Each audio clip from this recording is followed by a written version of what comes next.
আসসালামু আলাইকুম। প্রিয় সকল দিনী ভাই, সকলে ভালো আছেন? আলহামদুলিল্লাহ, আমিও ভালো আছি।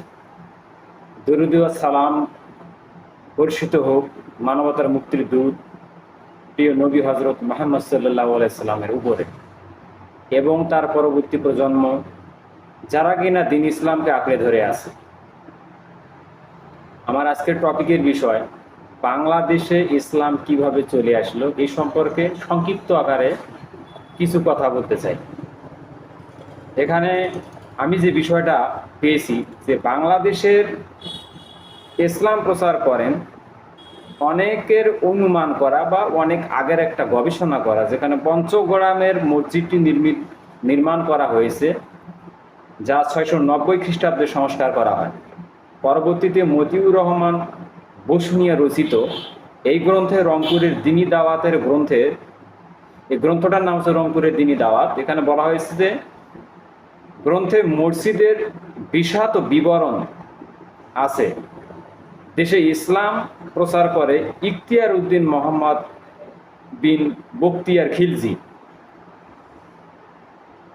এমন একটি ধারণা প্রতিষ্ঠিত থাকলেও এসব তথ্য প্রমাণ করে যে এর অনেক আগে দেশে ইসলাম এসেছে বা প্রচার হয়েছে। 1204 খ্রিস্টাব্দে ইখতিয়ার উদ্দিন মোহাম্মদ বিন বখতিয়ার খিলজি বাংলা বিজয়ের প্রায় 600 বছর পর বা 600 বছর আগে সাহাবীদের দ্বারা বাংলাদেশে ইসলাম ধর্মের আবির্ভাব হয়, প্রথম মসজিদ নির্মিত হয় সেই সময়ে। এর পরবর্তীতে যে বিষয়টা এখানে তিনি তুলে ধরেছেন তা হচ্ছে 13 শতকের শুরুতে, অর্থাৎ 13 শতকের গোড়ার দিকে প্রথমে মুঘলদের বাংলা বিজয় উত্তর ভারতে ঘটে, যা 1192 সালে প্রথম ঘটেছিল।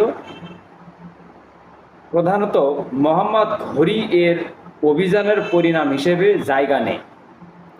সৈয়দ শাহ নাসির উদ্দিন ইরাকে ছিলেন, কিন্তু ইসলাম ছড়াতে বাংলাদেশে এসেছিলেন। অতএব এখান থেকে বোঝা গেল যে বাংলাদেশে ইসলাম আসার পিছনে কাদের হাত ছিল এবং তারা কিভাবে এদেশে ইসলাম নিয়ে আসে।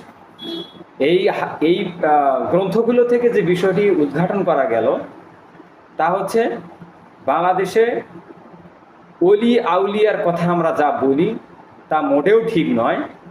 প্রধানত যারা নিয়ে এসেছেন তারা ইখতিয়ার উদ্দিন মোহাম্মদ বখতিয়ার খিলজি 1204-এ। পরবর্তীতে আরেকটি বিষয় বলা হয়েছে 1192-এ মোহাম্মদ ঘুরির মাধ্যমে এদেশে ইসলাম প্রচার হয়। এবং এখানে আরও একটা বিষয় বলা হয়েছে যে ইসলাম প্রচারে নবী মুহাম্মদ সাল্লাল্লাহু আলাইহি ওয়াসাল্লামের সহচরের পরে যে সাহাবীরা ছিলেন, এই সাহাবীদের কাছ থেকেও বিষয়টি বাংলাদেশে প্রকাশ পেয়েছে, অর্থাৎ ইসলাম বাংলাদেশে প্রকাশ পেয়েছে। এই মর্মে অনেক হাদিস প্রমাণ আছে বা অনেক দলিল আছে। তো প্রিয় সকল দিনী ভাই, আমাদের এই দেশ ইসলামের জন্য কবুল করুন। আল্লাহ সুবহানাহু ওয়া তাআলা এই দেশকে ইসলামের জন্য কবুল করুন, এই দোয়া, এই কামনা আমরা সকলেই করি। সকলকে আমার সালাম। আসসালামু আলাইকুম ওয়া রাহমাতুল্লাহ।